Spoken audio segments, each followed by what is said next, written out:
Good morning, students. Once again, I welcome you to my channel to the study of two-port networks. Two-port networks is a very important chapter in network analysis. So today, I will make a beginning to the study of what are known as two-port networks. Two-port networks. So two-port networks are also called as four-terminal networks. They are also called as four-terminal networks. But we restrict only to two-port networks. So not to four-terminal networks. So two-port networks are also called as four-terminal networks. So what is the inference from this? Either you can use the word of port or terminal. So two-port networks are also called as four terminals. So what is the conclusion? That means one port is equivalent to two terminals. One port is equivalent to two terminals. I will come to the definition of port later. Now I will remind you few circuits. So during the course of study of electronics or electrical engineering, you have come across networks which are essentially two-port networks, but you are not aware that they are two-port networks. I can give a plenty of examples. For example, half-wave rectifier. So you have studied half-wave rectifier. A half-wave rectifier, this is a half-wave rectifier. Half-wave rectifier. So this half-wave rectifier is a good example for two-port network. Now this is a half-wave rectifier. So here you will connect AC input and here you will observe DC output. Is it not? So here you will observe DC output, whereas here you will connect AC input. AC input. So this is essentially a two-port network. So that means here you are seeing a pair of terminals, and also here you are seeing on the output side you are seeing a pair of terminals. So a pair of terminals is termed as port. So this is called as port. Actually it is called as output port because it is on the output side. Whereas these two terminals constitutes what is known as input port. Input port. So now in this example, now you came to know where will be input port and where will be output port. So on the input side you have a pair of terminals called port, input port, and on the output side you have a pair of terminals called as output port. Now this is half-wave rectifier. In this way I can give a good number of examples for half-wave rectifier. Even you take full-wave rectifier. So full-wave rectifier in the form of bridge rectifier also you can take. Or center tap transformer full-wave rectifier also you can take. It is also a two-port network. It is also a two-port network. So I can give a good number of examples. Now I will take the example of filters. So you have studied about filters which are connected to the rectifier side. Now this is what is called as L filter. This is called as L filter. So L filter is a good example for half-wave rectifier. Here this is input port, this is output port. Next, take the example of C filter. A C filter, this is capacitor. So this is what is called as C filter. So C filter is a good example for a two-port network. So here input port, output port. Next, you can take the example of a LC filter. You can take the example of LC filter. So LC filter is also a good example for a two-port network. So LC filter. Now you can also have transformer. you can also have a transformer which forms a two-port network. Now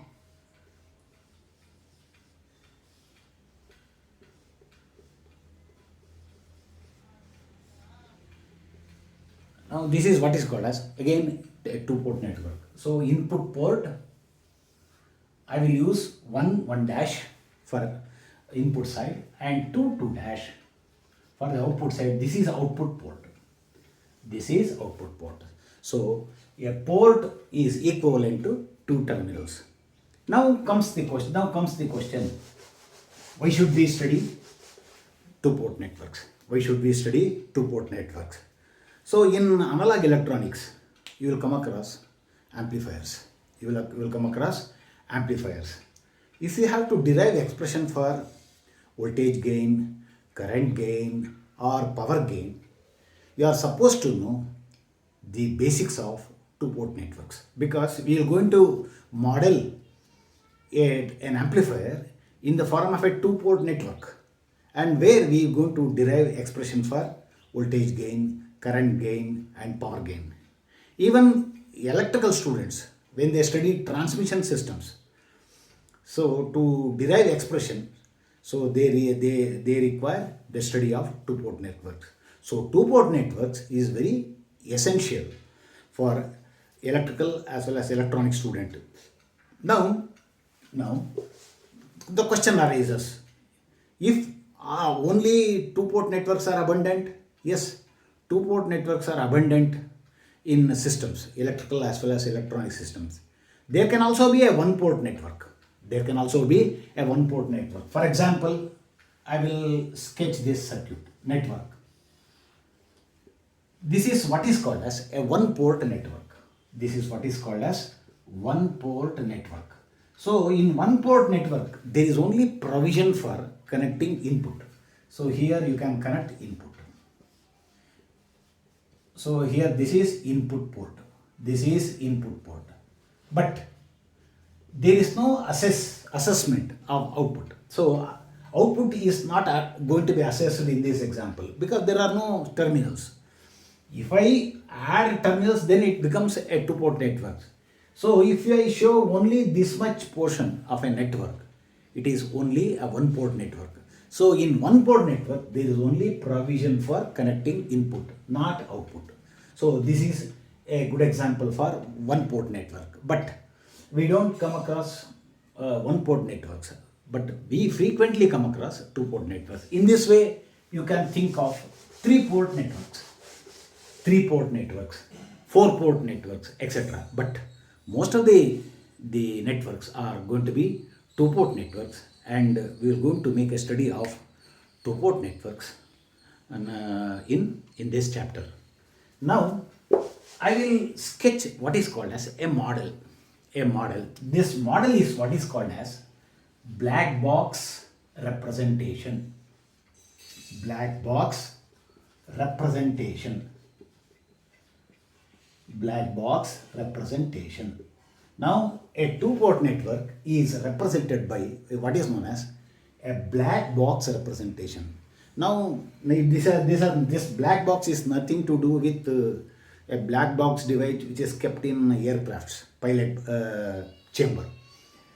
Now, black box representation means this is what is called as black box representation. Now, a rectangular box is written. This is what is called as network. So, it can have any number of components. The components are inside. It can have resistor, inductor, capacitor. Even it can have dependent sources. And this forms what is called as black box. That means the internal circuitry is hidden. It is of importance. And only a pair of terminals shown here, another pair of terminals shown here, and this is what is called as black box representation. Black box representation of two-port network. 2 dash. What about one-port network? A one-port network is represented. This is two-port network. This is what is called as two-port network, whereas this is what is called as one-port network. One-port network. This is two-port network black box representation. This is one-port network black box representation. Now from now onwards, I will concentrate only on two-port networks. A two-port network is represented by this representation, black box representation. So a pair of terminals on this side, a pair of terminals on this side. Now I will come to the definition of port. Now I will come to the definition of a port. Definition of port.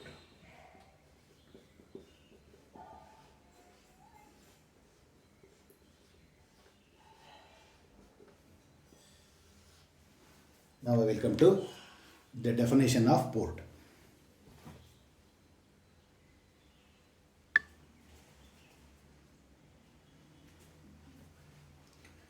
Now let us come to the definition of port. This is the definition given for a port. A port is defined as a pair of terminals at which a current signal may enter or leave a network. The current in one terminal is equal and in the opposite direction of the current in the other terminal. I hope students have followed this definition. I will explain.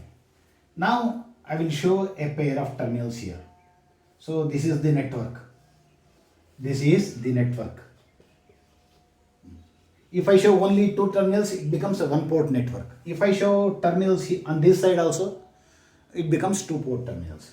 Now suppose you have connected supply. On connecting input supply on this side, now current is entering the network. Current is entering the network at this terminal, that is at 1. Whereas after going round the network inside, so it will come out here, and this current is same as this current. So this is the current which is entering the network, and this is the current which is leaving the network. So what is the definition of a port? A port is defined as a pair of terminals at which a current signal may enter or leave a network. The current in one terminal is equal and in the opposite direction of the current in the other terminal. If you take the incoming current to the network as plus I, then this becomes minus I because it is leaving the network. So this is what is known as definition of port.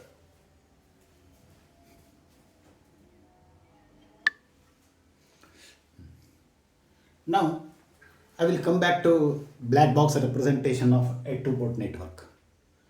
Now once again I have shown a two-port network black box representation, and in this black box representation I have chosen 4 variables, 2 voltage variables, 2 current variables. Now 1 dash is called as input port and 2 dash is what is called as output port. Now on this side I have chosen 2 variables, a voltage which is available at this point, at this terminus, so V1 at this location, it is called as V1, and a current I1. So imagine that you have connected the input on this side and current is entering. So V1, I1, a set of variables on this side, and similarly V2, I2, another set of variables, and it is customary to take I2 in this direction only. I will come to the direction of I2 later. So it is customary to take I2 in this direction, Now this is what is called as black box representation of a two-port network. So if it is a one-port network, then you have only 2 variables. You have 2 variables, V1, I1. V1, I1. So there exists a polarity for V1 plus minus I1. So V1, I1. Whereas in two-port networks, you have 4 variables. Out of 4 variables, 2 are voltage variables and 2 are current variables. V1, V2 are voltage variables. I1, I2 are current variables. So this is what is called as black box representation. Now for this two-port network, we will going to define 6 types of parameters. 6 types of parameters. 6 types of parameters. These parameters bring relationship. They're going to set up relationship between one set of variables on this side, another set of variables on this side. So they are called as parameters. They are called as parameters. So having chosen 4 variables, V1, I1, V2, I2, next comes the question, parameters. The parameters going to bridge one set of parameters with other. For example, you can take V1, I1 as on one side, and you can take V2, I2 on this side, and you can bring V1, I1 with V2, I2 in terms of a set of parameters. So next, you can take V1, I2 on this side and V2, I1 on this side. You can bridge the variables. So in this way, you can define what are known as parameters. I will explain parameters in detail taking the example of transistor. Now, coming to the parameters. So before I proceed, I will give one example and I will explain what are independent variables, what are dependent variables. For example, you have y equal to f of x. You have a function y called y equal to f of x. Take example, y equal to x squared, or y is equal to x squared plus 2x, or simply y equal to x. You can take any equation. So here this is called as equation y is equal to x squared plus 2x. Now you can independently choose values for x. For example, x equal to 0. If you choose x equal to 0, then y becomes 0. If you choose x equal to 1, then y becomes equal to 1 square plus 2, that is 3. So in this equation, y is called dependent variables. Dependent variable. Y is called dependent variable because it depends on the value of x chosen. Whereas x is called independent variable. Where x is called independent variable. So one becomes independent variable, another becomes dependent variable. And this is the equation which is relating independent variable with dependent variable. For example, y is equal to 2x. Y is equal to 2x. Now, having understood what are independent variables and what are dependent variables, now you are in a position now to understand what are known as two-port parameters. So in two-port parameters, out of 4 variables, 2 variables are taken as independent, whereas the other 2 variables becomes dependent. So in this way, you can think of many number of combinations, 6 types of combinations you can think of. So out of 4 variables, 2 are chosen as independent and the rest becomes dependent. So in this way, the choosing of variables, you can have 6 types of combinations, and that is why for a two-port network there are 6 types of parameters. There are 6 types of parameters, and I will explain about these 6 types of parameters in the next class. Thank you very much.